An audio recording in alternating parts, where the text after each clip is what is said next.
The Standing Committee on National Defense, and we have with us today three professors who probably are prone to long-winded lectures. I apologize in advance for cutting you off at 5 minutes, but I find that the back and forth between professor and students is actually much more interesting than the presentations. Anyways, with that, I'm going to call on Professor Hubert, and then Professor Kimball and Professor Massey for 5 minutes each, and then the balance of the hour and a half we'll devote to questions and answers. So with that, I'll call on Professor Hubert, and thank you for making yourself available this morning. Well, thank you very much for this privilege of being able to come and share some thoughts about what is becoming, in my view, one of the critical existential threats that Canada faces to its security. And that is, of course, what I want to talk about in my 5 minutes is just outlining the increasing threat of the geopolitics to Canadian security writ large, but also Canadian security in the Arctic. Let me begin by saying that I am seeing now a developing what I would call the Ardennes syndrome, where we are trying to see and trying to diminish the Russian threat. And I would take very strong opposition to it. The geopolitical threat is based on three elements. The first one is intent. We have a country, Russia, that is intent on being an expansionary power, and we see this from its treatments of the Chechens, the Georgians, and the Ukrainians in 2014. And I don't think that we should underestimate what that means for Canadian security. The second part of the geopolitical threat, and this is the one that probably is not getting the attention that it deserves, is the weapon technology. The critical point of why this is a threat to Canada is that the Russians, since Putin takes power in 1999, has embarked upon a policy of developing a range of both offensive, conventionally powered weapon systems, but also nuclear powered weapon systems. And what makes it an Arctic threat is the geography of Russia, where many of these weapon systems, both in terms of their surveillance, communications, but also the means of delivery, is based in the north. And therefore, we are faced with a growing geopolitical threat that is focused on tactical nuclear weapons, something that Canada has not fully addressed at this point in time. We also have to be aware that the Americans became aware of this growing threat, as evidenced by a development of a series of both strategies that they began to develop by 2016, 2017, and by a redevelopment of some of their key delivery systems. And so as a result, we are entering into a new and much more dangerous international era where I suspect we are going to be seeing not necessarily the breakdown of nuclear deterrence, but an increasing viability of the possibility of nuclear war fighting because of these new weapon systems, because of the intent that is now developing between these two states. Canada is at risk for two core reasons. First and foremost, Canada is, of course, a member of the alliance system that is arrayed against the Russian aggression. This includes both NORAD and NATO. So even if somehow geographically we could completely isolate ourselves from the result of any form of conflict, be it low probability, but still there, that any type of conflict would automatically involve us. However, the real danger to the Canadian Arctic is that from a defensive position, there are several scenarios that we might want to explore in which, of course, a first strike, limited first strike against North American bases may, in fact, be the route that the Russians decide to go. And in essence, trying to blind the Americans by a strike on Thule and possibly Anchorage as a means of facilitating a limited nuclear intervention in Europe. Now, once again, I want to stress this is a low probability, but we start seeing the variables coming together, which means that the probability, unfortunately, in my estimation, has increased. And as a result, the biggest danger is that Canada, of course, has to ensure that it is doing its part to allow for the protection. The defense against such a Russian intervention, and possibly even in the longer term China, and once again, we can talk about that in detail, but the biggest defense against Russia are twofold. First of all, we have to demonstrate to the Russians that the defense of North America is seamless, both in terms of its surveillance capability and its delivery capability. This is basically enforcing what General Van Herk, the head of NORTHCOM and NORAD, has referred to as extended deterrence. Second of all, we need to convince the Russians that our commitment is as strong as the Americans in the defense of the North American homeland. And this means, of course, getting the type of weapon systems and capabilities that will assume that, in fact, that such a conflict is possible. The best way of avoiding such a conflict is actually defending against it. Thank you very much, and I look forward to the questions. Thank you. That was very professional. Yes, right within the 5 minutes. Thank you. Professor Kimball, 5 minutes, please.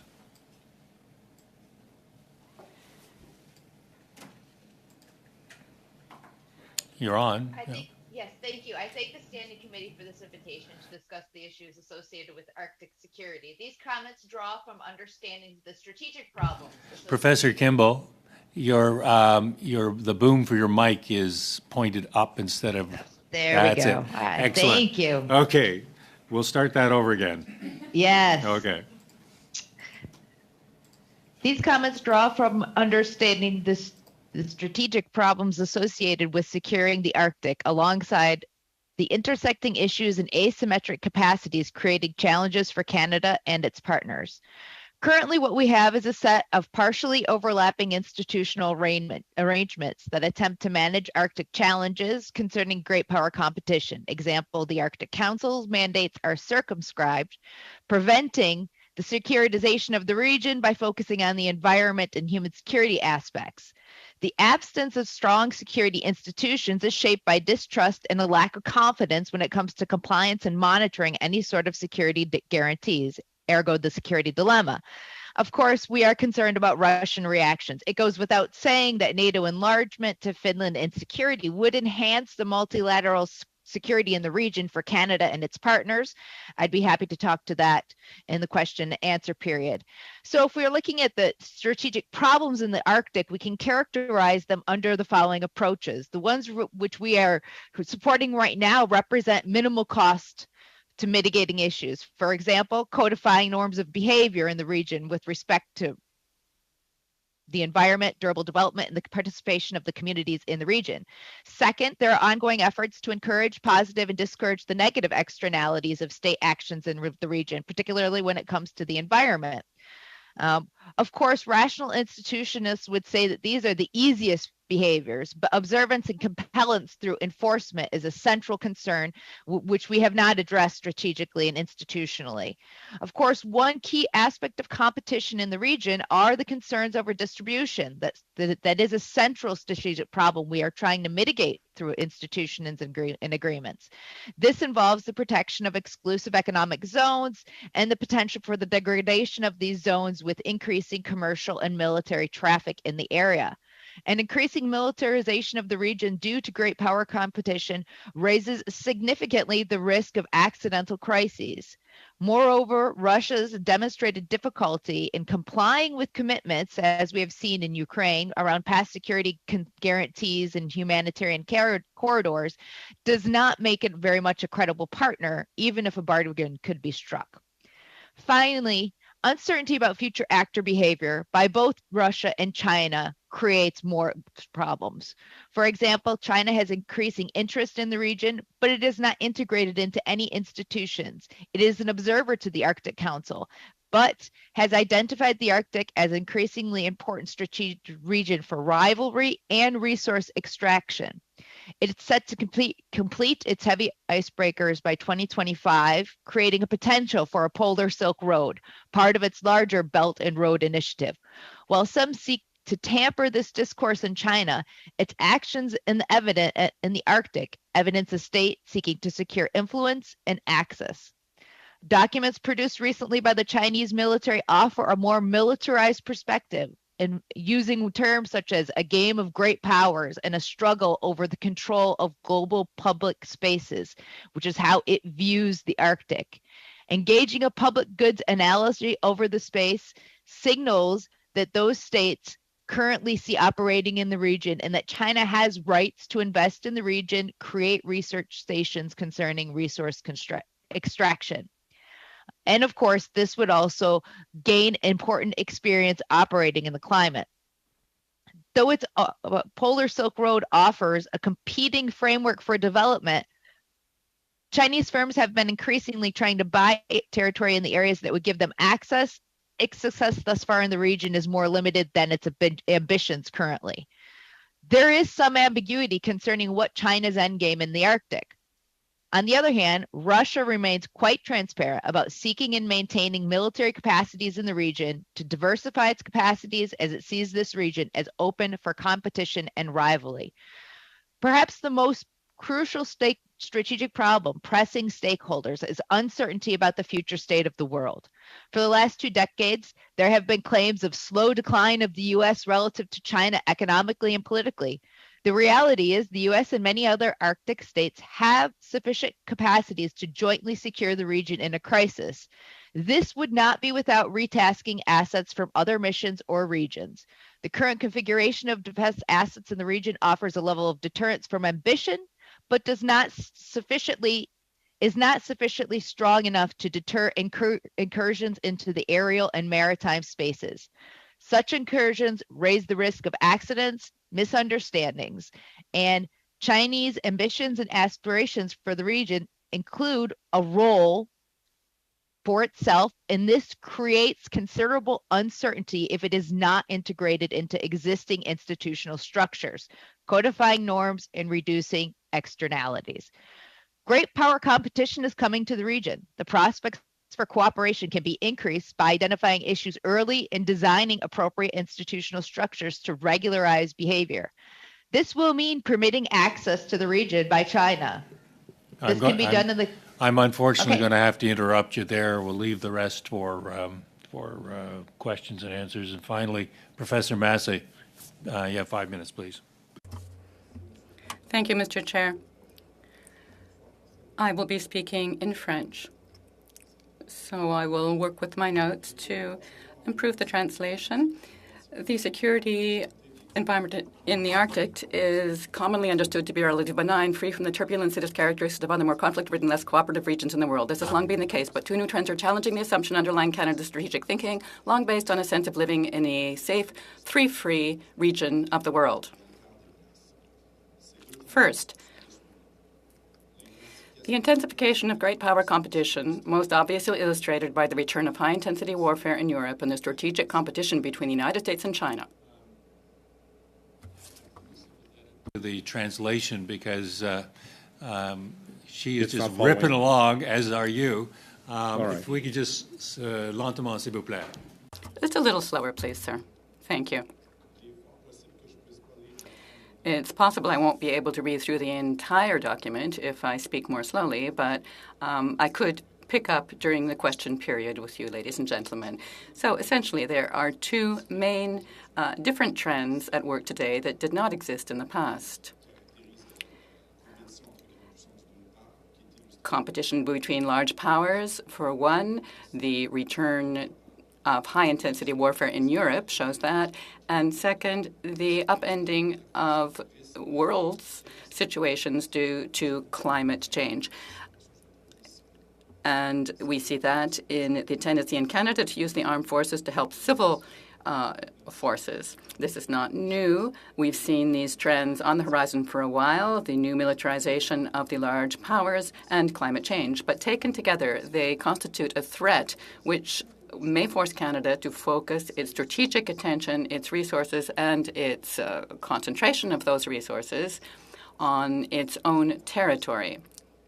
Whereas in the past, Canada had, of course, always had a forward defense approach. That's been its view, our ability to intervene on foreign soil to quell threats before they reach us. That's changing, a big change for our strategic thinking in Canada, leading to 2 main threats, I think, which must be taken into account by the government. First, greater maritime traffic increased maritime traffic, fishing, transportation, tourism, research, and military in Canada's internal waters and exclusive economic zone brought on by global warming, which the great powers will, of course, capitalize on. Second, we're all right. Second, the strategic aims of revisionist states, which are developing conventional capabilities, and referring to hypersonic missiles, submarines, and drones that can reach Canada. And these states also using sub-conflict strategies, such as investment in critical infrastructure, rare metals, and minerals, important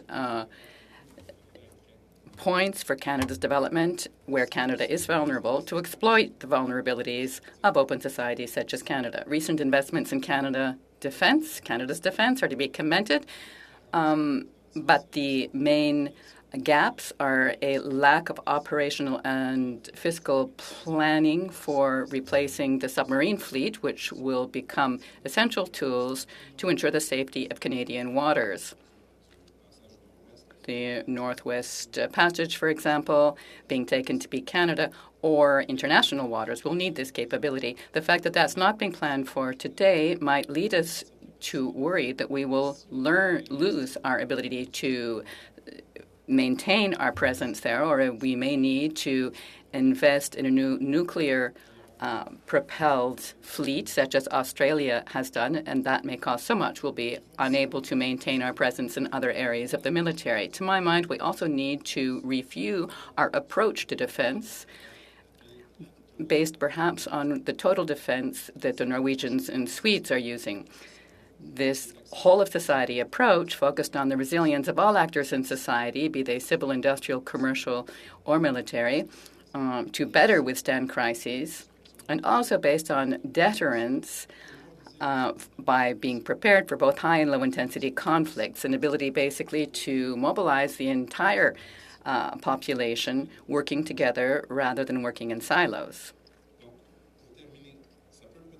So, to finish, it may seem incongruous to talk about threats that aren't immediately on the horizon, where there's not, although in any even insignificant scaling up of the war now underway in Ukraine would be problematic for us. The threats are such that to counter them, we must invest now. That's the point. As you know, our ability to acquire and develop our military capacity here in Canada, it takes time. In order to be able to defend ourselves 10 or 15 years down the road, we need to make difficult choices now. Colleagues, we can get through 3 rounds. First is a 6-minute round. I have Madame Kramp-Newman, Mr. Fisher, Madame Normandine, Madame Matheson. 6 minutes each, please. Perfect. Thank you, Mr. Chair, and thank you to those that spoke to us this morning. All have provided some good content. I'm going to start with Professor Hubert. A couple of things that you did acknowledge, and I would like to underscore. And you mentioned that we need to demonstrate that our defense is seamless. I couldn't agree more. And second, you acknowledge the best way to avoid conflict is to defend against it. And again, I couldn't underscore that more. What I'm going to be speaking to today is the shortfalls of personnel that require urgency and priority. So my first question to Professor Hubert would be, yesterday, retired General Rick Hillier suggested that the personnel problem in our Canadian Armed Forces may be worse than 1 in 10 shortages the current CDS spoke of. He suggests the numbers he is hearing from within the military is that we can muster a force of about 45,000. And within that 45,000, a significant number are not operationally deployable today. If that's accurate, it's truly staggering. And it would mean that we are pushing 50% surge capacity in all areas, NORAD, NATO, and other domestic deployment. If he's right, do you believe that critical shortage is or a collapse of our Canadian Armed Forces? I don't think we're at the point where we can characterize it as a collapse, but we are facing a disaster. I would agree with those that point out that our inability to not only meet the numbers that we have or that we have set ourselves in terms of overall personnel numbers is of a critical problem facing Canada, that in fact our inability to even have that discussion about an expansion of the numbers. I think everything, when we reflect upon my two co-speakers in terms of what they're saying of what we need to do now in terms of difficult choices, we need to be preparing, and with just the numbers we officially say that we're supposed to be at is problematic. When we hear, of course, these reports that the numbers are nowhere near that, that's where the crisis starts coming. I would add that the threat that we are facing is of the highest technological level. That is the type of threat. We're not talking about the boots on the ground that the Ukrainians have to deal with in terms of the actual fighting that they are facing. Ours is a high-level technology threat, which means that not only is the numbers in and of itself important, but it also points to our inability to properly train with the length of time that that training requires to meet these threats. And I think that all of this is coming together when we consider the fact that Russia is the major geopolitical threat that we have, and that they've had a GDP that on average has been less than that of Canada, and yet they have created this military capability that is now destabilizing the entire international system. And then on the other hand, Canada, with a higher GDP, has not been able to ensure that we have adequate numbers. Points to the problem I think all three of us are illustrating, in that we are not taking the threat serious. Okay, thank you for that. And to complement what you're saying, I'll add to it with a supplementary question. This committee has heard that our tenuous hold on the Arctic is not just due to the lack of material support in terms of equipment, but you spoke to that of trained personnel in the military, and there's different levels of training for different deployments in the military. But has this complicated our ability to project our rights in diplomatic sphere? And how much more can our military capabilities suffer before even allies begin to challenge our ability to project our own sovereignty in the North? There's always a little bit of a tendency of everybody to conflate sovereignty concerns with security. I mean, let me be clear. Sovereignty is about our ability to acknowledge that these waters are internal waters and that we have complete control. And that tends to be an issue of international law. The issue really what you're pointing to is our ability to ensure the security of the region, both domestically and internally. Domestically, we're actually probably not too bad off thanks to the Rangers and our ability to be able to consolidate our understanding of how to operate. It's as soon as you get into the international and what you point to, this conflation between sovereignty and security, the fear that Canadian policymakers have always had to face is at what point does our inability to actually provide for the defense of our Arctic region means that our allies have to step in and do what they think is responsible. Traditionally, that has only focused on the Americans, and there remains the fear, and particularly when we look at the possible political outcomes of the American election, I think these fears are even amplified, that the Americans will simply act in the way that they think is necessary. The other part of the coin that we haven't talked about is that there has been a substantial rearming of the Nordic countries, including Finland and Sweden's entry into NATO. That means that our Nordic allies now take northern defense that much more serious. And I think the fact that they may in fact start seeing us as not doing our part of contribution will hurt our relations with them and raise questions in terms of how we then participate in the greater surveillance capabilities that we need to have in terms of deterring the Russians and in the long term, the Chinese. You have about 15 seconds. Okay. Well, at this point, I'd like to thank all of the witnesses, and we can pass on to the next question. Thank you. Thank you.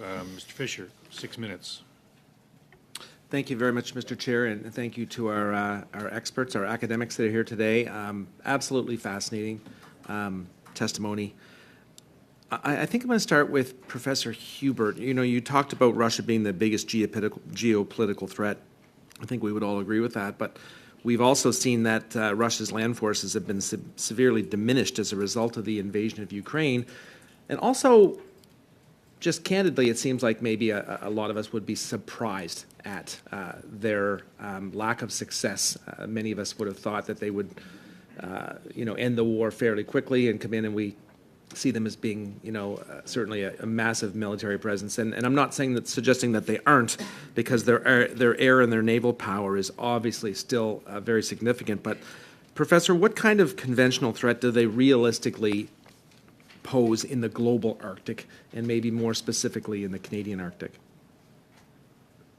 This is one of the favorite red herrings that many individuals that want to diminish the Russian threat to Canada often point out. It used to be a joke among some senior military leaders that the biggest threat they faced from Russia is how they were going to rescue them if they ever tried to invade any of Canada's Arctic islands or lands. The reality is it has never been about a conventional land force invasion. I want to make this very clear. But that is not what we are talking about. We have not talked about that during the Cold War, and that is not the threat today. It is about aerospace, and it is about maritime. Now, I'd like to start off with a response to your initial premise in terms of the Russian difficulty that they've demonstrated on the land battle against the Ukrainians. I think one of the things that we have to watch, and we are all guilty of basically ignoring the Russian military interventions when Canada and the Western Allies were involved with the Afghanistan's and Iraq campaigns that were being conducted. At the time that that was occurring, the Russians have maintained a series of wars, starting in 1999 against the Chechens, in 2008 against Georgia, and then again in 2014 with the Ukrainians. Now, if we look at the Russian way of war, they do it very differently than us. We have what the Americans refer to as shock and awe. We like having that big punch. We use the highest tech. The Air Force is intrinsically involved in all of this. What we've seen from the Russian way of war is the exact opposite. They like to bleed their enemy. They will use their least trained troops first. They will often come very close to what we think is a defeat, mainly to basically exhaust the enemy and then overwhelm them. We saw this with the Chechens, with the Georgians, and we saw this in the context of the Eastern Ukraine in 2014. And well, they did have shock and awe in the Crimea. I think the Ukrainians were not expecting the degree of the intervention as it is. We have to be very careful about drawing any conclusions because we tend to compare it to ourselves. We say, that's not how we engage. That's not how we did in Afghanistan and Iraq. But once again, remember in Afghanistan, we ultimately pulled out. So there's questions in terms of our utility of how we conducted that combat. The Russians stopped Georgia from joining NATO. The Russians did succeed in putting down the Chechen Revolution. And when the Russians seized Crimea, they created very little international reaction. So from a Russian perspective, their way of war is actually more effective than the Western way of war. Having said that, we return to the Canadian threat, and it is the aerospace and maritime. We need to be watching what the Russians did to cutting the cable to the Svalbard Islands in February of this year. We need to be looking at the Russian capability of destroying the Nord Stream cable. That all points to an undersea capability that we're not focusing on.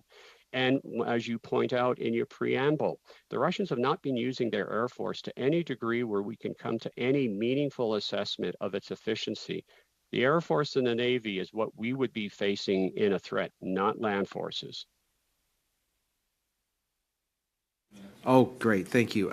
So what I'll stick with Professor Hubert, but if there are other comments from the other two that would like to jump in, I want to switch to remotely piloted systems and how that might change the nature of Arctic security. And also, I guess my main question would be, are we investing enough in this area? So we'll go to Professor Hubert, if you could, for just 30 seconds or so, and then maybe give the other two witnesses a chance. Thank you. The big breakthrough that the Russians have had is in terms of their ability to have long-range underwater vehicles. The Poseidon is the best example. That was always the limiting factor. They seem to have cracked it. Are we doing anything in terms of our ability to respond? Nothing that I've been able to detect in the open literature. Professor Kimball? Yes, I'm very much on the same page that Canada could be doing much more in terms of what Russia is doing. But again, as Dr. Hubert said, with the Nordic duo entering into NATO, this will be good for Canada. And I can speak a little bit to that, but this should also be quite good in terms of contributions to NATO and monitoring in the North, particularly. So there is a little bit of saving us there. You're messy.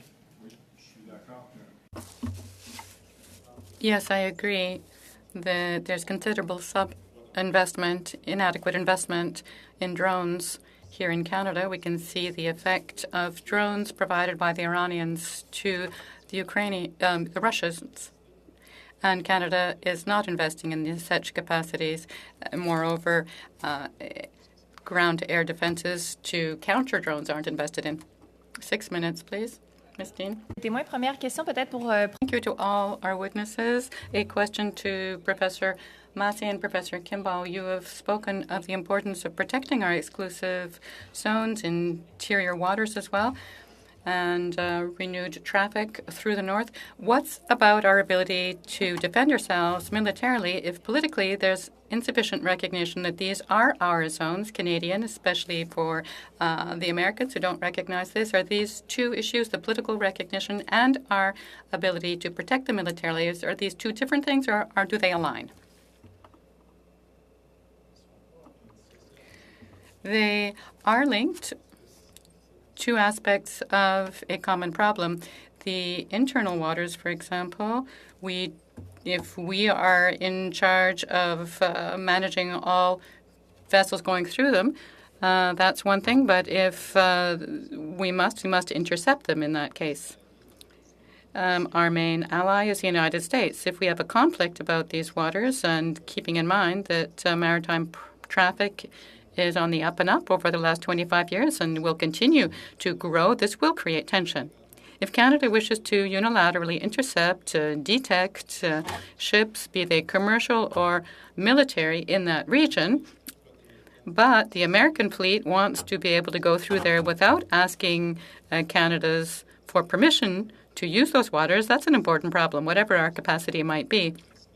Would we use our abilities against our main ally? Obviously not. Professor Kimball? Yes, indeed. In my opinion,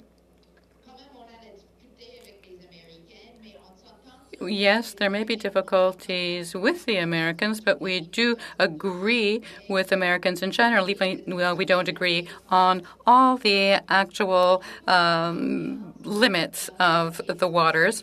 We can have confidence in our allies, though, to help us keep the northern passages open. But Canada has a binational approach to this. We have access to information about what is in our maritime waters. Basically, it's a matter of what we would do should a rival, an intruder, move in there. That's really more important than worrying about Canada's relations with the U.S. right now. Professor Massa, you spoke of financing gaps. For example, are not planning to replace our submarines. We have no nuclear-powered submarines. Our icebreakers are more slush breakers, so that leaves us vulnerable. So I was asking recently whether we're more vulnerable in the winter than other countries are, those that do have nuclear-powered submarines, for example, given increased use of the northern waters, the climate crisis. We're told that what counts isn't necessarily having an arsenal, having equipment, but being able to detect other people's equipment. Does that make any sense to you? Are we paying attention to real risk? I think we need to speak clearly. In the short term, the Canadian Arctic is far colder, let's say, than the European Arctic is at present. So there's much less likelihood that ships can move through there. At least they haven't as much time to do so in the summer season.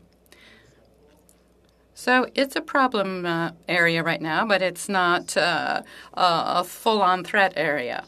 Who knows in the future?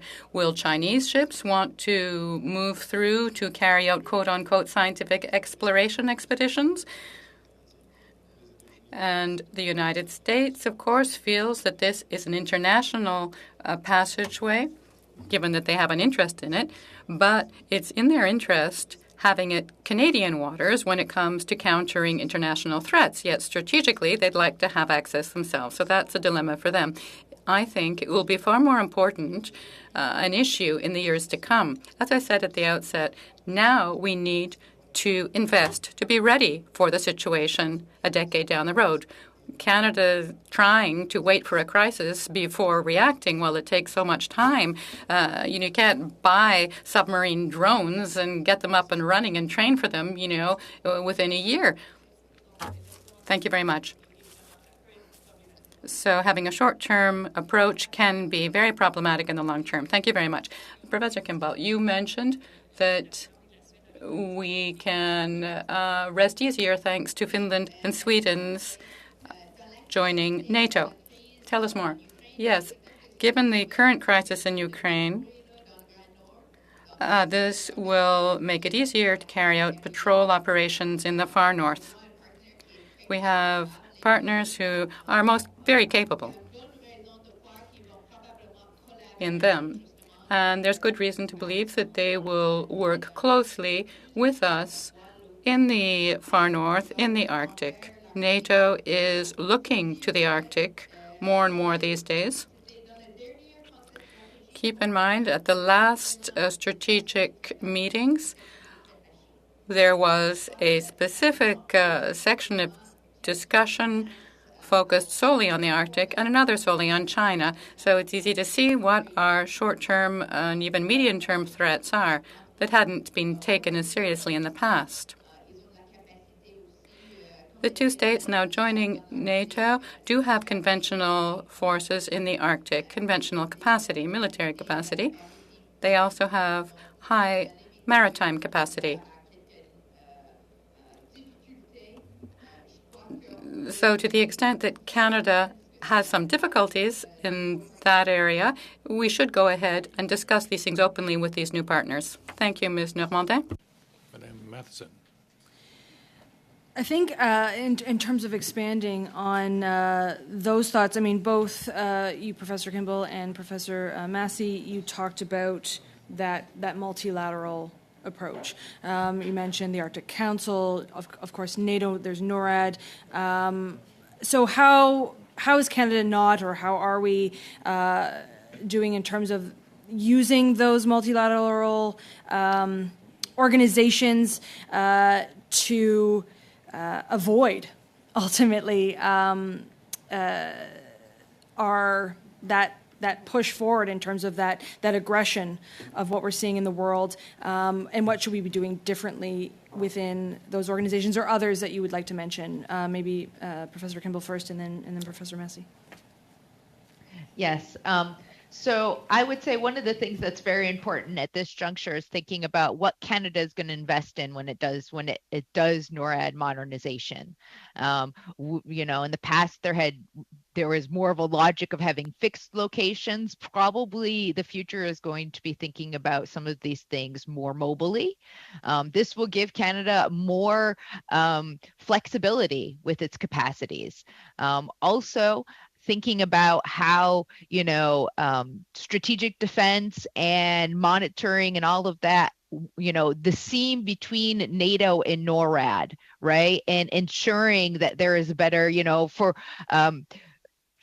what it's worth, Canada kind of participates in these two different systems, right? The NATO system is, under the umbrella of the United States that provides most of the information, and then it kind of diffuses. Whereas in NORAD, Canada's at the table, but then at one moment, right, it would step away.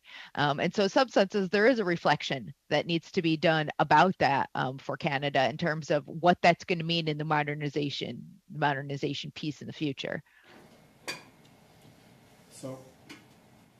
So what I'd add is that from Canada's point of view, it is a good follower in NATO.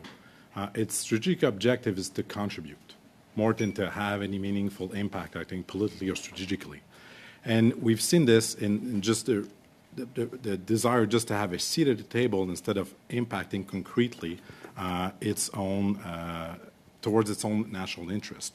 We see that in the limited capacity to send weapons to the Ukrainians, saying we need to keep those in case there's a war against Russia, which is actually fighting that war currently in Ukraine, which doesn't make sense to me.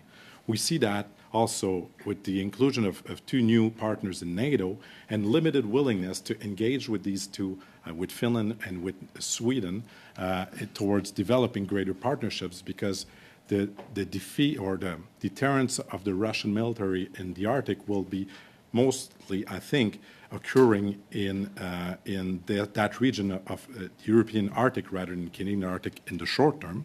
And so I think Canada needs to have that focus in mind as well and could be much more proactive. And we also see this with its limited willingness to have any NATO involvement in Canadian Arctic, vetoing in the new NATO strategic concept the fact that it doesn't even want to mention the Arctic in its strategic concept. I think there's a willingness to keep that just as a bilateral relationship with the United States, which limits, I think, Canada's capacity to engage multilaterally or bilaterally with other countries. And I think that's a problem given the increasing unreliability of our southern neighbor with the coming presidential election in 2025.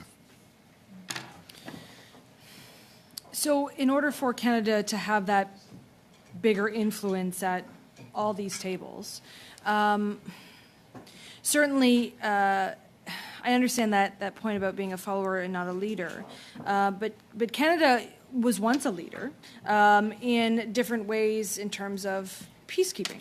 As an example, we haven't put as many funds. We certainly haven't met our obligations in terms of peacekeeping at the UN level.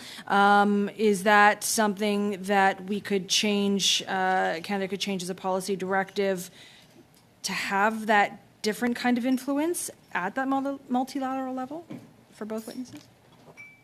Professor Massey, since you went last.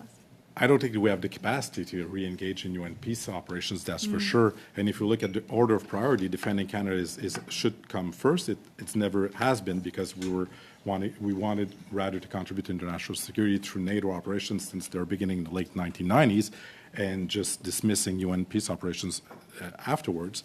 With the doubling of the capacity we need to deploy to Latvia, coming in the next 3 years, and the shortage of personnel we discussed this morning before, I don't think it's even possible that we could have concurrent operations elsewhere in the world. Given that we had to invest resources in just defend our country and investing in the equipment and personnel to do that, I don't think we can afford. I would like that as a third priority, but we need, I think, to focus on the two most important ones that are consuming too much of our energy to focus elsewhere. Professor Kimball? Yeah, I'm in the agreement with that in the sense that when you actually look at the deployment data for troops, Italy is currently the country that, sends the most peacekeepers. But when you also look at Italy, for example, in NATO and other missions, it might leave a little to be, desired there. So what we're seeing mostly is, the states that are the states that have maybe the more troop capacities have tended to shift them towards NATO or EU missions. Obviously, Canada is not in that case. But, when you look, there is a substitution and complementary going on when it comes to these NATO missions. And again, I don't think we could even, create that many troops if we wanted to deploy them. But what Canada does, and I think it's very understated, is Canada trains most of the peacekeepers from other countries. They come to Canada and they get trained here, and then they take that knowledge and they go back home and then they go peacekeep. So one might argue that we've kind of gone past peacekeeping and we're kind of like the peace educators now. All right. Thank you, Ms. Masson. We're now on the 2nd round, 5-minute rounds. I have Gallant, O'Connell, Normandine, Masson, one of Kelly or Bazan, and Lamouropoulos. So, Ms. Gallant, 5 minutes, please. Dr. Hubner, what infrastructure and equipment does Canada need to ensure our Arctic front is secure and positioned to defend itself if need be? We need to ensure that the forward operating bases, the airfields by which we would be operating from, are able to maintain themselves 24/7, even in an Arctic environment. A crisis is not going to wait for nice weather. And so, once again, there are some questions as to whether or not the actual capacity at the forward operating bases, in fact, can operate at short notice. We need to have the aircraft that need to operate from that. And so that means a decision to be made in actually achieving the replacement of the 1982 purchased F-18s that we had. We also need to consider the possibilities of refuelers. Much of the fifth generation fighters that we're looking at, presumably the F-31, since every single one of our Nordic allies, with the exceptions of Finland, of Sweden, have actually opted for that, and I assume that is where we might be going, needs to have refueling capabilities to deal with the threat that the Russians and the Chinese in the long term will be presenting. We need to have the infrastructure to know where the threat is, and that is in reference to the over-the-horizon radar. That refers to the aerospace threat. What has been completely lacking from any discussion is how do we modernize our undersea listing capabilities? Are we talking about a SOSUS system that may be prohibitively expensive, but nevertheless something that we have to be looking at? We also have to be talking about how we will be moving forward in terms of our satellite capabilities. There are some possible discussions in the open literature that we have not yet made a decision on the replacement of the radar sat constellation that we have on, and I hope that literature is incorrect, that in fact that we are planning to prepare for the next radar sat capabilities, but it also means integrating with the Americans and with the Europeans in terms of their satellite surveillance capability. You go right across the list, and I'm afraid that what we are left with is that on the upper end of any type of surveillance and at the upper end of our response capability, literally everything is still needing to be done at this point in time. And when we hear the government, of course, making suggestions that because of the economic difficulties we are now facing, that funds will be extremely limited, I see this as one of the most difficult, or as the policy people like to say, wicked problems that we have going into the future era. Dr. Hubert, given that Inuvik is the epicenter of Canadian and NORAD air defense and the only military base on the Arctic Ocean, what issues or problems may arise from the termination of the Hangridge contract there? Well, remember, what they are trying to do at this point is not necessarily terminage, but it's a question of who is going to be the ones that will be moving forward in terms of the maintenance. One of the difficulties we have as academics when we're looking at these issues is it's difficult to actually get good statistics in terms of how well these hangarage, how well the runways have in fact been maintained. We obviously have to maintain a certain degree of government secrecy on that. And so therefore, for any of us to be able to say with any certainty that in terms of this transition that we see in terms of who is in fact maintaining it becomes an issue. If in fact that it is the existing company that has been so well at maintaining, and if it is being transferred, transfer always creates certain challenges. And it is difficult for me to offer concrete acknowledgement in terms of where that is going for the future as we move forward. But I might add that when we look at, in fact, that we do have another base that is supposed to be coming in, and that is Nanisivik. And we see the manner in which the difficulties we've had over governments in terms of being able to build it. And then once again, I contrast this to what the Russians have done. We, of course, have to deal with the Hangridge and Inuvik, as you point out. We need to deal with the fact that Nanisivik still needs to be completed. And we have to talk about the other forward operating locations that we have in Yellowknife and in one other location, and my mind's blanking out where it is right now, so my apologies. And we compare that to the Russians, of course, who in the span from 1999 to 2022 have either built or renewed over 22 different military sites, bases, locations within their north. And in fact, the brief that I provided the committee with lists the open literature in terms of where we think these various bases, airfields, and capabilities are in fact located. And I remind the committee, the Russian GDP is less than Canada. And so we get into this issue of political commitment in terms of meeting the security needs that we have coming very soon in both the immediate and in the longer term. Thank you. Excuse me. Madame Lambropoulos, 5 minutes, please. Thank you, Mr. Chair, and I'd like to thank all three professors for being with us today. And answering our questions and putting the fear of God in us in terms of Russia and what to maybe expect in the future. So I guess my first question is, do you think that Canada and its Arctic allies are doing enough? Are we engaging with them enough? Are we doing military exercises in the Arctic enough? Or do you think that there is room for a lot more? And what specifically do you have to say about that? I guess I'll go first to Mr. Hubert. Thank you. And I can't stress what a critical question that is. In Canada, we have completely missed the fact that since 2017, there has been a redrawing of Nordic security. Now, everybody, of course, is focused on the request of Finland and Sweden to join NATO, and barring the Turkish resistance that we see, which we hope through the agreement that the three nations have will be worked through. The reality is that the Finns, the Swedes, the Norwegians, and the Danes have all signed special agreements with the Americans. They have also created what is increasingly becoming an apparent agreement amongst the four of them, well, five, I should say, because they also include Iceland, called Nordafkor. Now, Nordafkor is an agreement that is creating a shared aerospace picture. So even before Sweden and Finland made the request to join NATO, they recognized that they had to have a common operating capability. The other thing that the Nordics have done is that they allow the Americans to integrate with each of them. Once again, in Canada, we did not pay much attention to this, but this summer, the Norwegians, for the first time, allowed an American attack submarine, the Seawolf, to actually come to Tromsø, to come to the port, and they are retrofitting that port to better facilitate the Americans.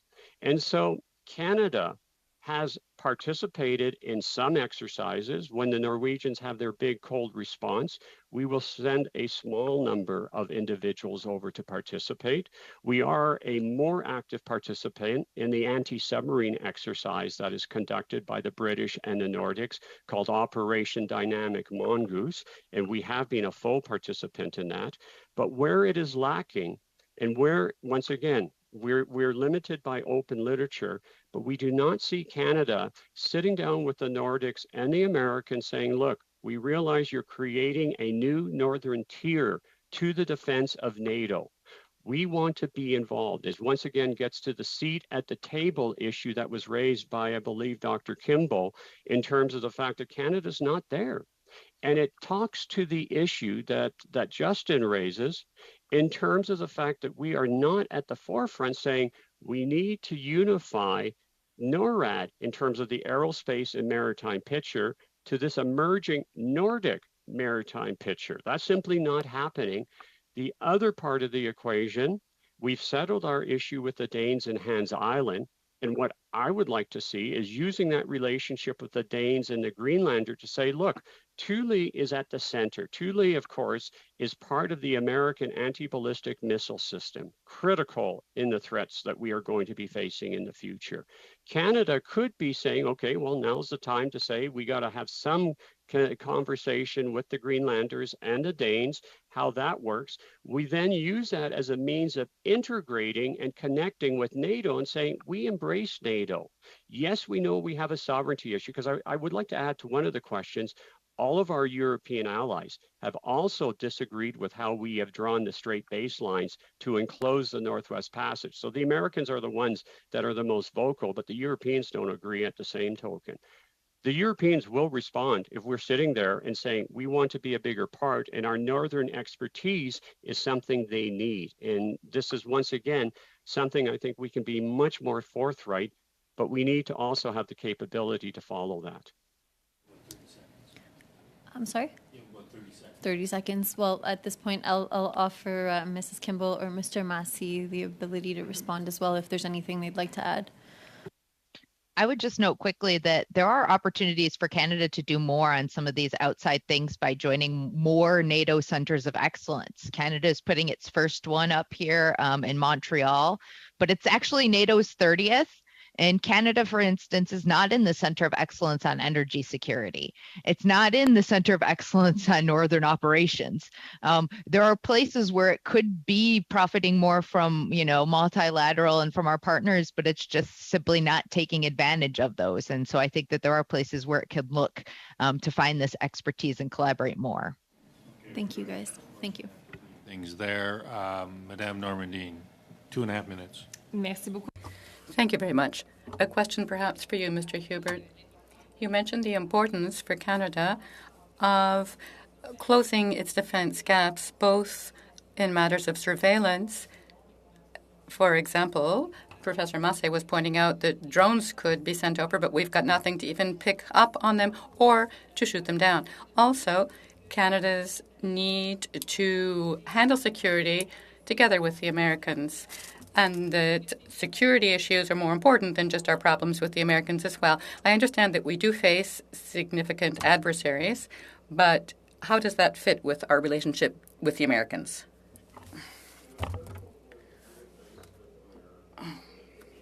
The room that in polite society we don't mention, there is the prospect of the election of an individual that, of course, has demonstrated a very reluctance to accept anything in terms of the special relationship in terms of Canada. Once again, the political nature of speculation in the United States is, of course, is anyone's game. The problem that we face, though, is I think that over time, we have had an erosion of the foundation of what we've always identified as a special relationship. The special relationship, of course, politically is important. The various meetings that the president and prime ministers have had historically sets the tenet of that. But it's the ability to work together at the bureaucratic level that really has been the essence of why the Americans have tended to see us as sort of something different rather than a foreign entity. I think with the difficulties that we've had in being able to ensure that our military is updated to the standards that the Americans would like us to have, means that that becomes more problematic. It doesn't disappear. We still have very good interpersonal relations, but the special relationship gets eroded by this lack of day-to-day engagement. And it goes beyond military, it goes to economics, it goes to social policy and so forth. But I fear that the development of the political direction that the Americans may be going following, of course, the November elections, but even more problematic, the presidential election, may in fact create a situation where I guess the best phrase would be we'll be swimming up water upstream the whole time, ensuring that the Americans under that administration knows that it is in their interest to ensure good relationships. And those are the type of steps we need to be taking today so that should that election outcome occur, we are prepared for it. And I think that that's one of the politically most difficult positions for us to be thinking about today.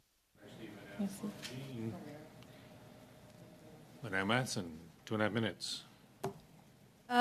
In terms of where we're going, I have this, I imagine a lot of Canadians do too, in terms of the difference between where we stand in terms of modernizing on NORAD, on our operations, our fleets, our vessels, and so on, versus that growth of weaponry. And just as Professor Hubert was just talking about, that reliance upon the United States to cover us in a lot of ways, that historical relationship, except that historically, we've pulled away from engaging in the ballistic missile defense aggressions because of that fear of an arms race.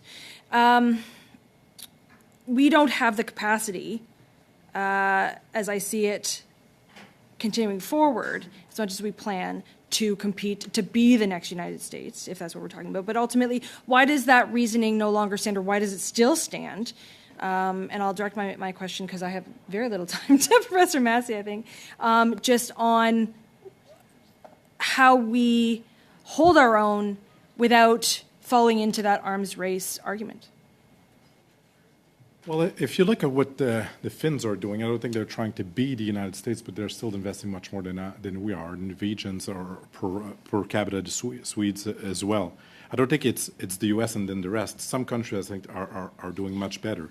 And what they're doing is articulating more clearly what their national interests are instead of waiting for others to tell them what they should be doing. And I think that's a different approach that we're focusing. And there's a reluctance to take the lead politically here in this country. And second, there's an aversion in the Canadian military to focus its resources and attention on our country because it would prevent us, given that 1.2% budget, to be elsewhere. And it's being elsewhere that is ingrained in the strategic culture of this is how we can have a Canadian flag abroad, this is how we can have influence, is by leading a multinational task force in Latvia and things like that, or leading any naval deployment as well in the Asia Pacific with 2 frigates right now. This is what we think is the best interest for Canada, but I'm not sure this is a well-spent resources or so finite resources in my mind.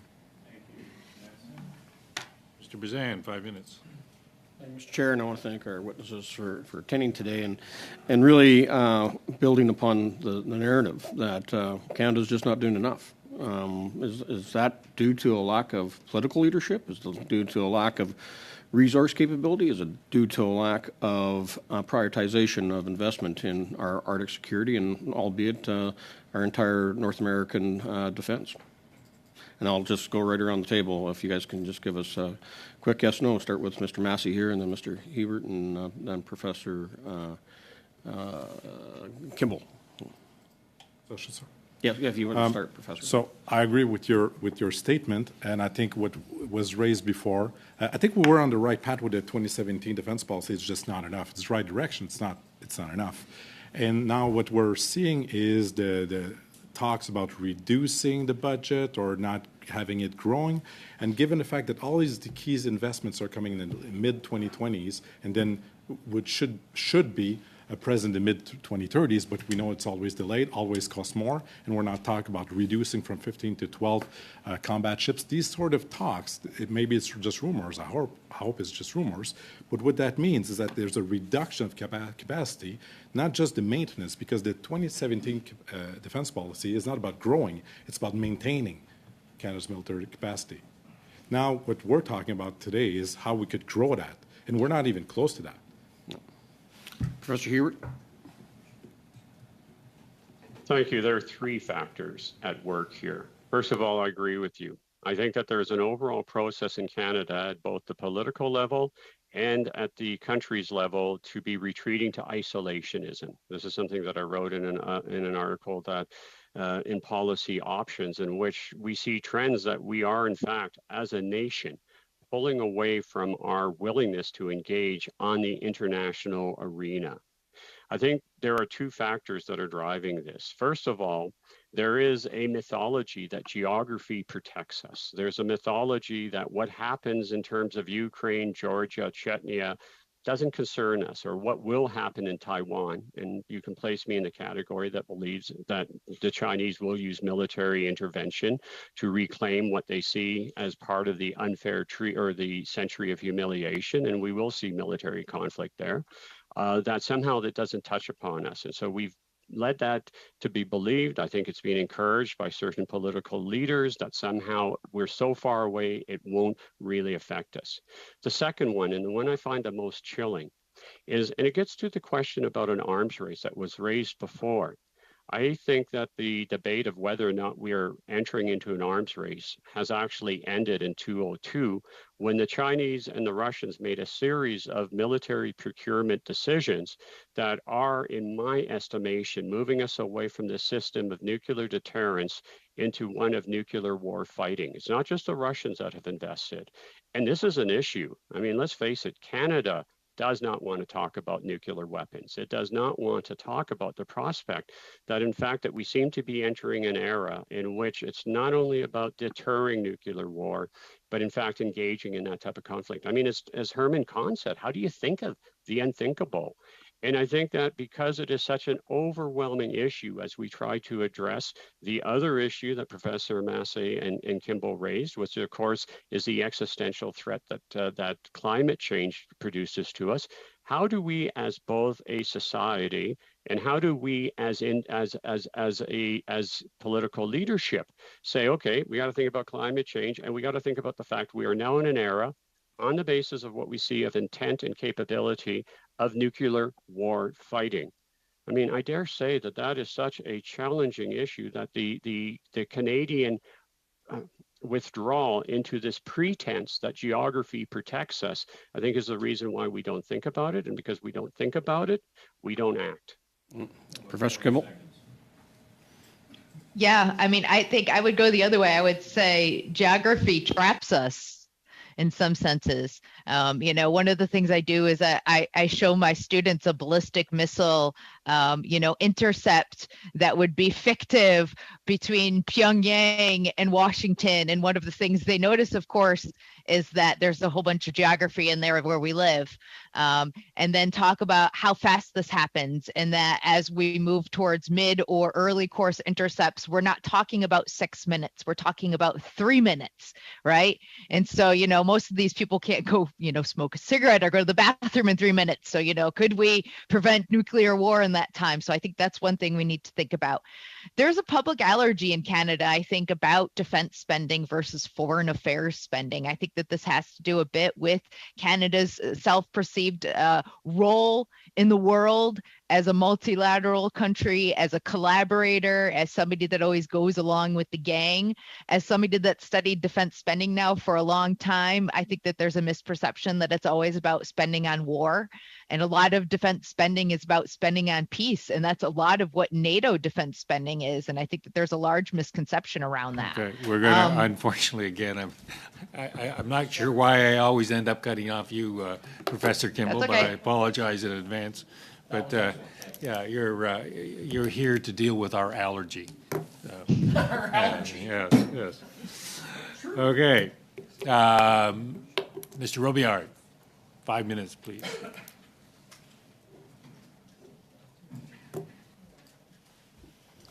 Thank you, Mr. Chair. Given that several countries, including the United States, did not recognize Canada's aims to the effect that the Northwest Passage is a Canadian interior navigable waterway, what concrete measures can we take to protect our sovereignty in the Northwest Passage?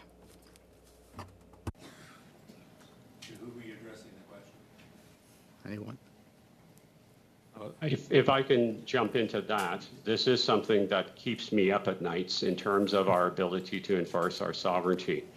The Russians are the only other country that have made similar claims in terms of a control of a similar waterway, in terms of what they have done for the Northern Sea route.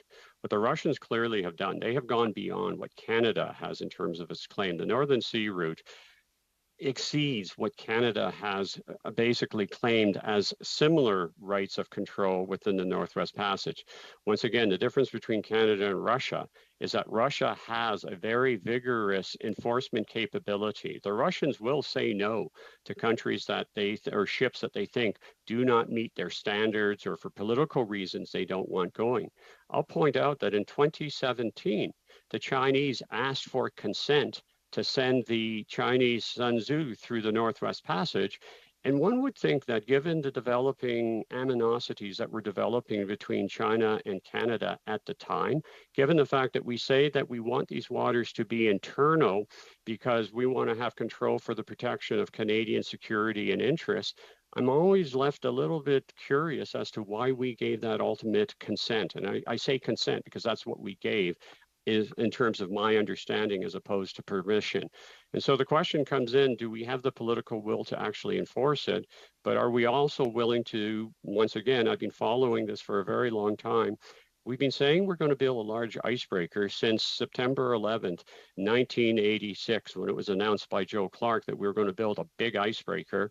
And we're still waiting to build it. Presumably, if we say we're going to build 2 right now, once again, I think it illustrates the fact that in terms of following the Russian ability to actually enforce their desire to have countries follow their rules within the Northern Sea route and the Northeast Passage, we would be well advised to take a page from their book in terms of having that capability. I do believe that even though the Europeans have not accepted our straight baselines, they say we cannot draw it that way.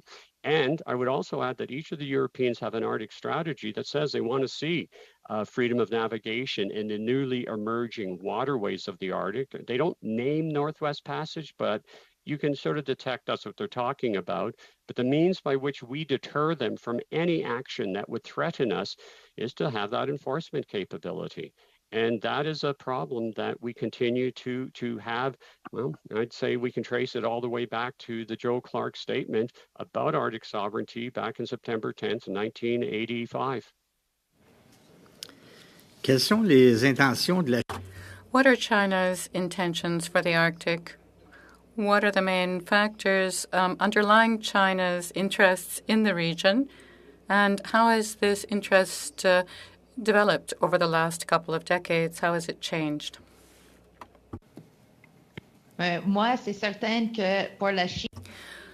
Well, I feel that for China, their interest is in maritime commerce, being able to travel through that area, as well as being able to explore for resources. We've seen them try a few times over, either by trying to purchase territory or mineral exploration interests in that region, or entering into agreements with international companies, none of which have gone ahead, by the way, but they're still trying, like in those examples, to carve out space for themselves in the region. And I don't see them changing that in the short or medium term, because they feel that this is a new region of public access that they should have access to. They should have rights to use. If I can jump in, it's very important because Sure. this did not get into the media in Canada. And I think it's illustrative that the Chinese security interest cannot be underestimated. This past couple of months, I can't remember the exact date, a Chinese-Russian naval task force sailed into the Aleutian Island waterways. They stayed within international waters, but we have never seen the Chinese and the Russians as a joint task force coming into northern waters. And what this illustrates clearly is a desire to work with the Russians. It also illustrates a desire to build capability to sail into these waters. The second point that's not being covered is that the Zulong has engaged in one of the most active mapping of the Arctic region, where one presumes submarines would be sent. Now, once again, we can presume that when they went through the Northwest Passage, they mapped that because that was part of the terms that we allowed them to do scientific research. And in fact, that if you talk to the Americans have a huge concern about the effort that the Chinese have been using through their two icebreakers to map the region of the Arctic Ocean. And one can assume that in the long term, that means submarine passage. Leave it there, unfortunately.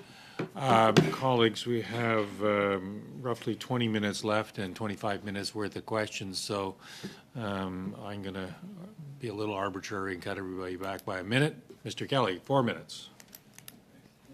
Thank you. I want to continue with and talk about China.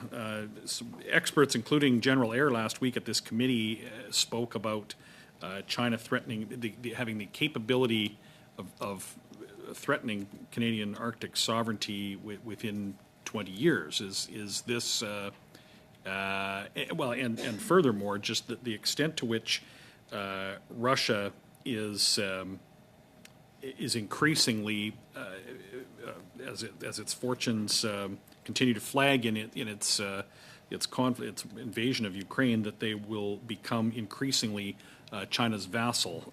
Can you, Dr. Hubert, can you expand, or do you think that the general is optimistic on this 20-year horizon, or what are the specific timelines and threats to Canadian Arctic sovereignty with respect to China?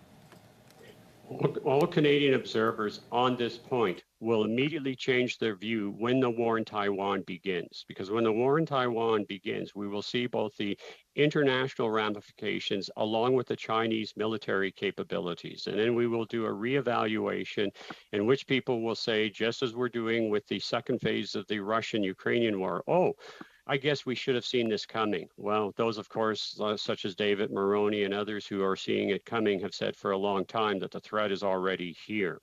Now, we can talk about 20-year capabilities, but the real threat is not of sovereignty. The Chinese are very careful not to publicly say anything that will undermine their sovereignty claims in terms of the South China Sea. In other words, what determines their public statements on Canadian Arctic sovereignty will be determined by what they think will help or detract from their ability on that. So the sovereignty issue, they're going to avoid.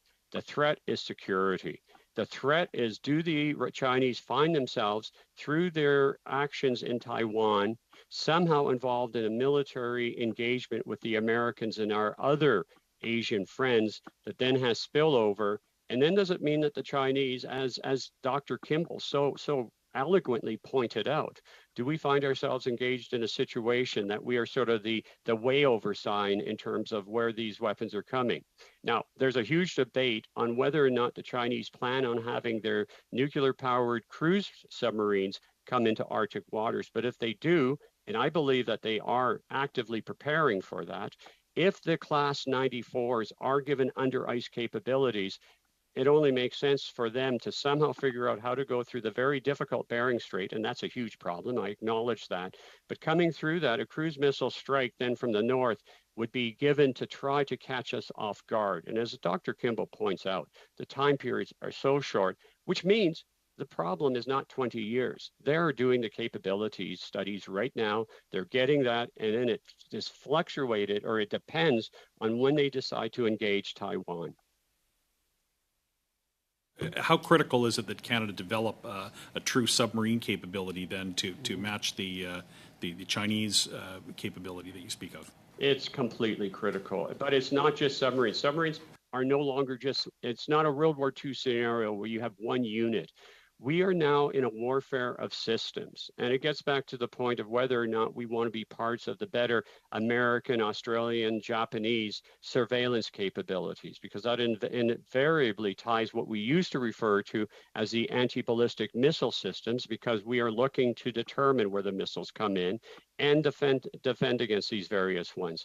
So it's submarines, but it's also actually having our Asian friends take us serious, which means commitment, which means that as the South Koreans, Japanese, Australians, Americans develop these systems of surveillance and then reactions against the Chinese in the coming conflict, that they are prepared, that we are in fact playing a role on that context. And so hopefully this is something that the current committee that the government has assigned for understanding the Asia-Pacific Indo region is in fact addressing very seriously, because it becomes one of the critical points. As I said, I agree with General Ayres, the Chinese will be a threat. I disagree with his timeline. I think it will be much more immediate than what he is expecting. Once again, the important dependent of Taiwan. Thank you, Mr. Kelly. Mr. May, 4 minutes.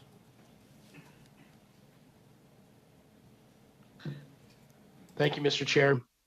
First of all, thank you all to the witnesses today. This has been absolutely fascinating. Professor Hubert, you talked a little bit there about submarines, and I think we agree the capability or the influence of that capability for Canada to have submarines protect the sovereignty in the Arctic is critical.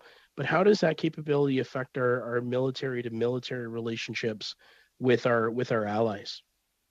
Well, again, I would return, it's our security it's protecting. Sovereignty, it's problematic whether or not how we would use a submarine in order to convince the Americans and our European friends and allies that the way that we drew the straight baselines is true. We got into the size. So I just want to be very clear on that. But your question is still of critical importance, because you're absolutely right. We have to have Arctic security and we need subs.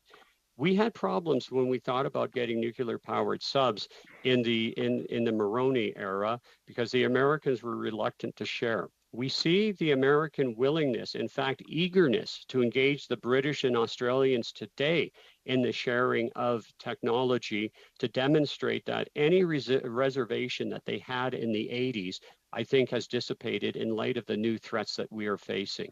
I think that there would be a wholesome embracing of Canada if we were to say to the British, Australians, and the Americans that we want to also involve ourselves with their negotiations and development. We want to have shared resources. But again, it comes back that it's not just simply saying, okay, we'll buy one or two of the subs that the Australians are going to buy. It's buying into the system because you have to have the system of integration. And that then starts talking about something like a pseudo NATO in the Asia Pacific region. And so would our allies be willing to do? The big provision is as long as we understand what the Chinese threat is, and we are not seen as being uncooperatively friendly to the Chinese, as I dare say, some of our past behavior has been characterized as. Whether or not it's true, I will leave that up to you to decide, but that would become one of the political drivers that we would be facing on this issue. Thank you. And Professor Kimball, how does Canada cooperate with Northern and Arctic allies on matters of international law and security? And what are the areas of agreement? What are those areas that we agree on, and where might there be friction? Yeah, I think that one of the most interesting things that we could do is probably go back and look at the latest agreement that was negotiated over search and rescue. This agreement dates to 2019.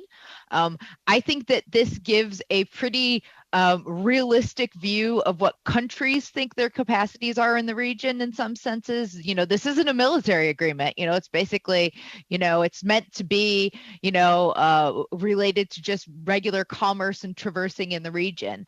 And so I think what you see there is when you were to lay that agreement and those zones across various economic zones and how everything lines up, you're going to see that it's not exactly the same lines. And so, for example, Canada takes a little bit of a smaller slice in that search and rescue agreement than we say we have in terms of sovereignty. And so I think, it speaks a little bit to what we know we can do versus what, we advertise that we might own. And again, what's also interesting is, for instance, the Norwegians take a larger slice in that agreement in terms of areas that they would, go and rescue than what they would actually say is their piece. And so, I think that there are opportunities there, but I think that one of the things we need to think about, for example, is, accepting if there's going to be, Chinese and Russian traffic there, confidence building measures. How can we, create exercises on some of these things? They don't have to be militarized, but, a level of, we understand that we might have to work together here, and let's try to prevent a crisis, Okay. I think we're going to have to. Yeah, I think we're going to have to work together to keep on our timelines here. Sorry about that again. Short snapper, 1.5 minutes, Madame Normandy.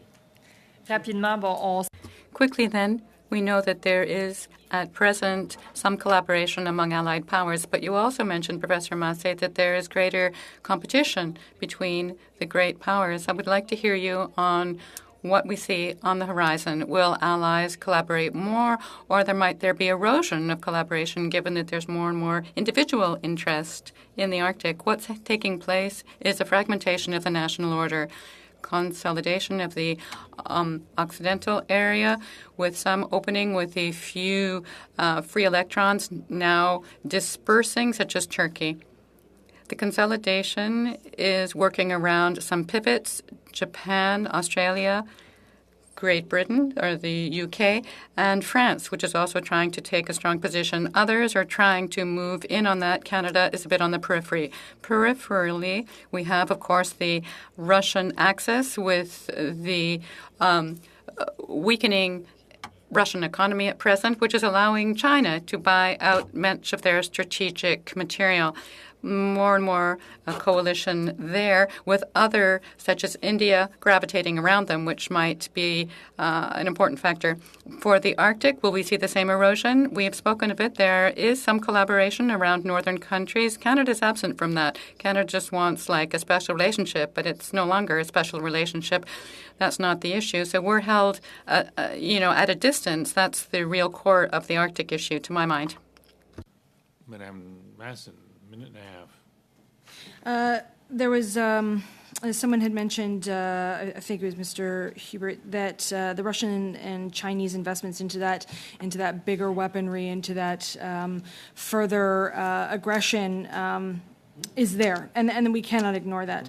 And ultimately, there was a trigger of that at a point in the early 2000s against that anti-ballistic missile defense treaty. But that said, that was the success of that idea that cooler heads would prevail. So who will be the cooler head if that's not Canada's role? And I'll ask Mr. Massey, and then if we have time, Mr. Kimball, or Professor Kimball and Professor Hebert. I think that there's a big threat in the instability of our southern neighbor. And one of the ways to address that threat is to institutionalize and depoliticize our military-to-military relationships, but also at other levels, trade or institutional, cultural, and et cetera. We should do that much more, I think, to prevent the chaos coming from a new Trumpist administration, for instance, and all the instability it could create with its affinity with Russia. You can see that in its position. You can see that in the Republican Party, the division right now on whether the U.S. should continue to arm the Ukrainians. You will see those divides with the far right in many countries, and I think Canada should prevent that. And by doing that is to institutionalize at the below the political level those relationships so they exist, notwithstanding who are the leaders of any countries. Ms. Matson, Mr. Bazan, 4 minutes. Thank you, Mr. Chair. And I got to say that today's testimony from all three of our witnesses has been fantastic and scary all at the same time. When you start talking about, and as Professor Hubert was talking about, the sharing of technology with the Americans and the reason that we should be part of AUKUS, the Australian, UK, US agreement, and you look at the Quad dialogue that exists between Australia, Japan, India, and the United States were again absent from the table there. And the reasoning that the Americans are willing to share technology, not just submarine technology. If you look at our Canadian surface combatants, and we're talking about putting the Aegis system on all of our combat vessels, that it really speaks to the concern of the Americans having being able to protect North America from air-breathing threats, especially with hypersonic cruise missiles, and knowing that we're going to need to be more vigorous in having technology and being part of the entire solution. So to all three of you, if you can quickly just go through run through the list of what we need to do on capitalization of defense technologies in your first of number 5 priorities, whether it's submarines, whether it's over the horizon, or other technologies that we need to defend the Arctic. Mr. Massey, if you want to start, and then Mr. Hubert. But some things we've said already. So undersea capabilities, whether submarines or unmanned, that's definitely. Other drones for aerial surveillance, ISR is fundamental for Canada. This is the niche we should invest because they have industrial benefits that we can then use outside of North America, but we don't. I think those are the major two. But everything about the detection, missile defense, yes, it's important the capacity we put on our surface combatant ships, but we also need to have 15 and not 12. And that's going to be cost even more than what we expect right now. So just to keep those 15, I think would be on my top 5 list. Okay. Professor Hubert? I would go for 3 major ones. First and foremost, all the surveillance capabilities that we've talked about. The nature of warfare, you need to know, and you need to know this instance. You also have to then have the response capability. The way that you actually deter an enemy today, be it China or Russia, is demonstrate that you can fight with your allies and in fact that you are not the weak link. The third one, and it gets to the very first question that was put to me, and that is of course addressing the personnel crisis. We are not bringing in enough people. We are not training them properly. We are not getting to the numbers that is necessary to meet the modern threat today. If I had to answer the question, I would say that, when you compare the defense sharing agreements, classified nuclear sharing agreements that Canada has with the US versus the US agreements with the UK, Australia, New Zealand, Canada has what I would call a very lightly institutionalized agreement. It could have a much more deeper agreement if it wants to jump in the pool. This would require Canada having to commit to R&D, T&E. It hasn't wanted to do that. So if it wants to kind of get that access, it has to be willing to make that level of commitment. And, when I look at the agreements, it is extremely clear that Australia, since 9/11, one of the things they did is they became, in a period of 10 to 15 years, as close to the United States as Canada has come since the 1940s, right? And they did this very purposefully through a number of agreements. And Canada has simply missed the boat there. And the second thing I would note is that Canada really needs to think about its dual-use export regimes and bringing those regimes into closer alignment with the United States and with Australia and some of those other countries. That's, another way that you're going to get into this relationship where you can get access to that information. Thank you, Mr. Bazan. Final 4 minutes, Ms. O'Connell, who has been inhaling chicken soup as we speak because she's quite sick. Yeah. I am. That's why, Mr. Chair, if it's okay with you, I'm going to give my time to Mr. Fisher. Okay, Mr. Fisher, 4 minutes. Thank you very much, Mr. Chair, and thank you to MP O'Connell.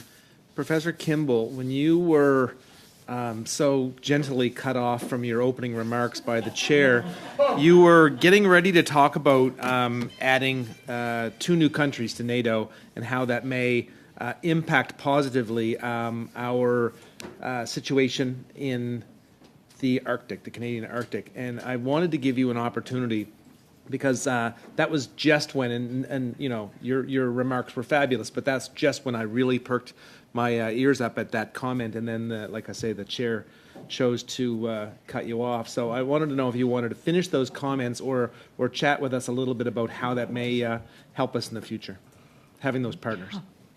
Well, I think it's very clear that these 2 countries share very much, some of the same principal interests that Canada does in the Arctic in terms of, ensuring, respectful development, in terms of, protecting the environment, maritime access, but they actually have more military capability and maritime capability to navigate in the region. They also have, particularly the Swedes, impressive air capability. It goes without saying that the Finns have some of the best intelligence gathering capabilities in the region. There's not very much that goes on in the region that they don't know, and not much that goes on, and in fact, they're one of the major information suppliers right now to NATO about, Russian activities in the Arctic. And so, this is simply going to make that process much more streamlined. It's going to, kind of remove an actor because, they're going to be in the room. It's not going to be transferring the information.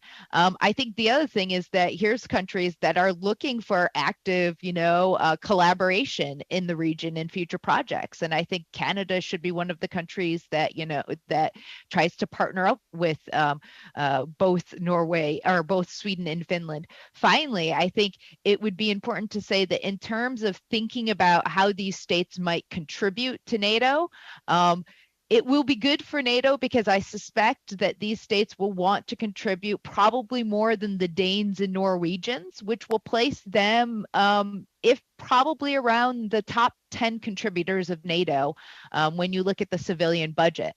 And so, again, this is good for Canada. Thank you, Mr. Chair. That's great. If there's any time, I'd like to cede the rest to MP May. There is about a minute and a half. How much time do I have, Mr. Chair? Minute and a half. Okay, not a lot of time. I just maybe a very quick question to Professor Herbert. You mentioned aerospace a couple of times. Do you want to maybe wrap us up with talking about what Canada should be focusing on first and foremost when it comes to the aerospace sector? Well, the first one is we have to make the decision on the replacement of the F-18s. And I think given the fact that the Nords, Danes, Finns, and British have all gone for the F-35s, given its capability, I think that it's clear for a proper integration, it has to be the F-35s. The second has to be the means by basing it. We need to have the communication base. We need to have the forward operating locations that in fact can function at 724. And we need a refueling capability and we need a response capability with the missiles that we've been talking about. Thank you. We need a fist that Thank will you, Mr. work. Chair. Yeah. Thank you, Mr. May. And on behalf of the committee, I truly do want to thank you for all of your insights and your thoughts. As Mr. Bazan said, even scary thoughts. But it's very helpful and informative for the committee as we engage in this study. And I again offer my insincere apologies to Professor Kimball. You live in good company because I have in the past year cut off a British High Commissioner, a Supreme Court Justice, and several ministers. So as I say, I offer an insincere apology, and I thank you all for your cooperation for helping us with this. Yes. So as my colleague to the right notices, I offer insincere apologies all the time. So with that, we are suspended, and we will go in camera. We'll let our guests leave. Thank you. Thank you.